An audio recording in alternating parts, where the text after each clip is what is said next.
DNS hanging stance exercise, and I've got Ben here and he's going to help me show you exactly how to set this up at home, okay? So let me have you stand up.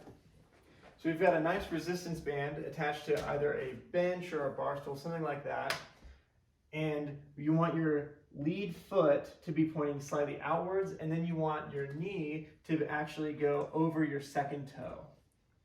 Once you have that set up, you can put your back leg in a slightly rotated outwards position and onto the table like this.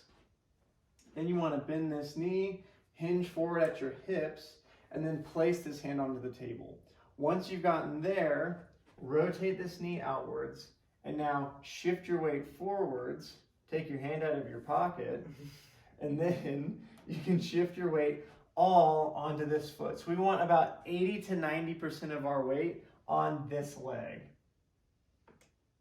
Now, if you don't know how to load your foot, then go to one of our previous exercise videos, and we want equal pressure between here, here, and here. And now you can see Ben's in a very nice position. He's nice and stacked between his hip, knee, and ankle. And you can see that his butt is right above his heel. And he's got the majority of his weight over this leg, so 80 to 90%. He's got a nice straight back, a nice chin tuck and elongated cervical spine, and he can feel the activation just as though I was pressing here. You can feel nice stability and activation in all of the muscles of his leg. Front side view of this hanging stance exercise.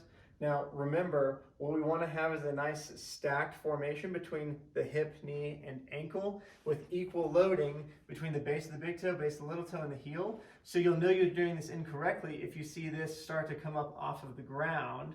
So we don't want to see that, we want to see that. And you can use the pressure here in order to rotate your knee outwards this way in order to get a nice stacked position here. Where everyone goes wrong though is that their weight and their body is too distributed this way. So when in doubt, slide yourself just a slight bit more this way, and then you should feel much more of your weight coming into this leg, and you should feel much more of that support coming from the muscles here in your hip.